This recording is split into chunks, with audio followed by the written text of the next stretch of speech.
So yesterday we talked about our new book, The One and Only Ivan, and this is our read aloud. So this is your time to just be an active listener, unless you want to read along with me.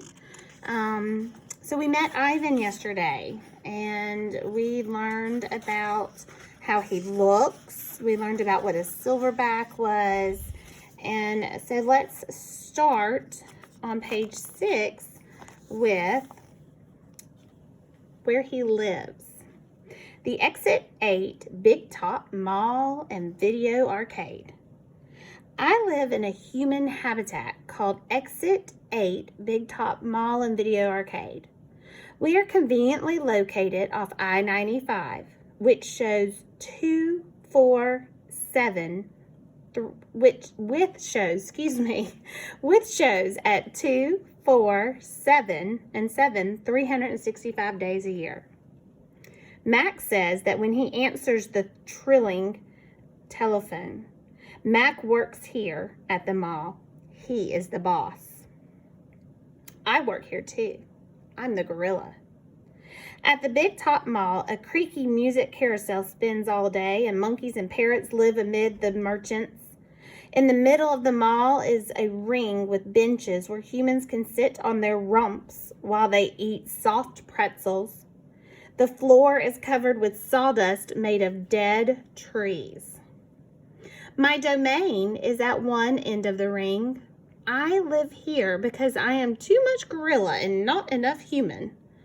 Stella's domain is next to mine. Stella is an elephant.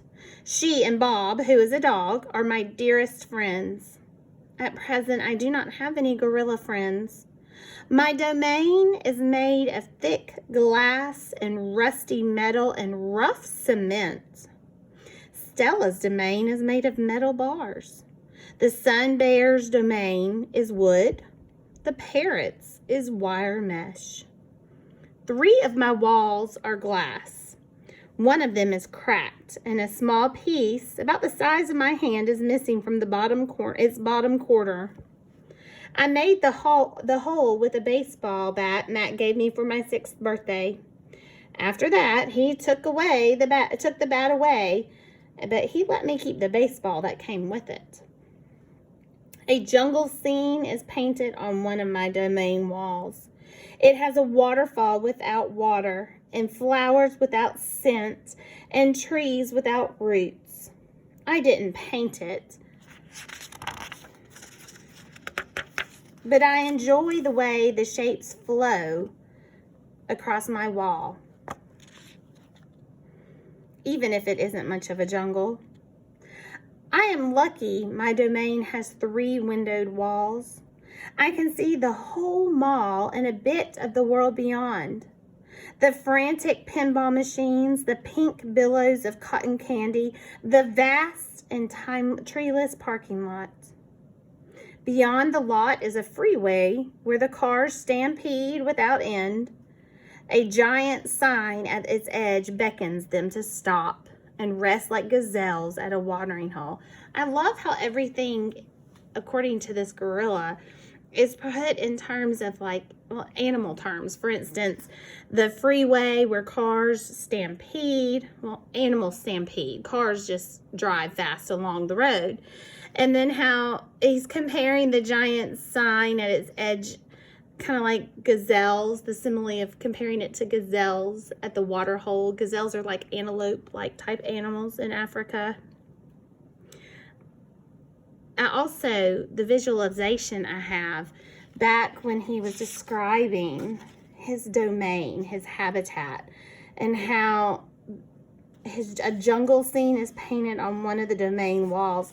That makes me think about at the Birmingham Zoo. For those of you who have been to the Birmingham Zoo, it makes me think about the orangutans exhibit in the primate house.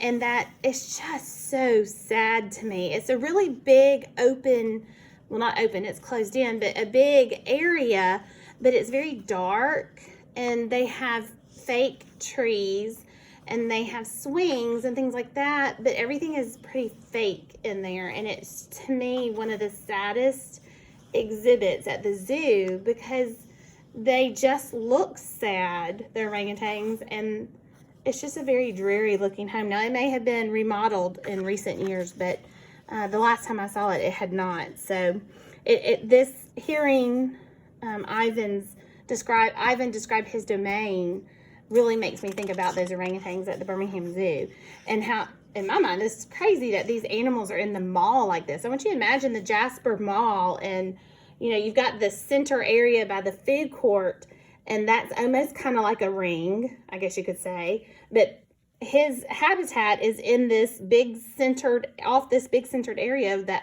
to me, seems like the food court area. Obviously, I could be wrong, but that's what I am picturing in my head. Okay, so I'm going to pick back up. The sign is faded. The color's bleeding, but I know what it says. Mac read its words aloud one day. Come to the Exit 8 Big Top Mall and Video Arcade, home of the one and only Ivan, Mighty Silverback. Sadly, I cannot read, although I wish I could. Reading stories would make a fine way to fill my empty hours. Once, however, I was able to enjoy a book left in my domain by one of my keepers. It tasted like termite.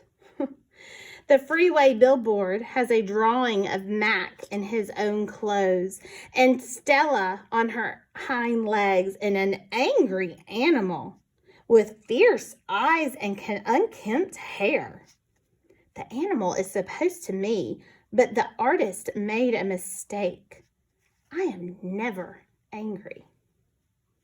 I think that's an interesting focus, that we always make these jungle animals out to be fierce and angry, and I don't know that that's actually true. I also like how he talked about the book tasting like a termite. So for those of you who don't know, a termite is a bug, an insect that eats wood. They can infest houses and really do a lot of damage because they eat wood. And I think it's funny that he said the book tasted like a termite because we know paper is made from wood. And so I just think that's a neat comparison or not even comparison, but a neat choice of why he thinks the book tasted like a termite, and that he was eating paper that's made from wood, and in his natural habitat, he might have eaten termites that would have eaten trees, which is what paper is made from. Anyhow, I think that's kind of neat how that author used that. Anger is precious. A silverback uses anger to maintain order and warn his troop of danger. When my father beat his chest, it was to say, beware, listen, I am in charge. I am angry to protect you because that is what I was born to do. Here in my domain, though, there is no one to protect. Page 11, the littlest big top on earth. My neighbors here at the Big Top Mall know many tricks. They are an educated lot, more accomplished than I am. One of my neighbors plays baseball, although she is a chicken. Another drives a fire truck, although he is a rabbit. I used to have a neighbor, a sleek and thoughtful seal, who could balance a ball on her nose from dawn till dusk. Her voice was like a throaty bark of a dog chained outside on a cold night. Children wished on pennies and tossed them into her plastic pool. They glowed on the bottom like flat copper stones. The seal was hungry one day, or bored perhaps, so she ate 100 pennies. Ooh, that's not a good thing to eat. Max said she'd be fine. He was mistaken. Matt calls our show the littlest big top on earth. Every day at 2, 4, and 7, humans fan themselves, drink sodas, applaud. Babies wail. They cry. Mac, dressed like a clown, pedals a tiny bike. A dog named Snickers rides on Stella's back. Stella sits on a stool.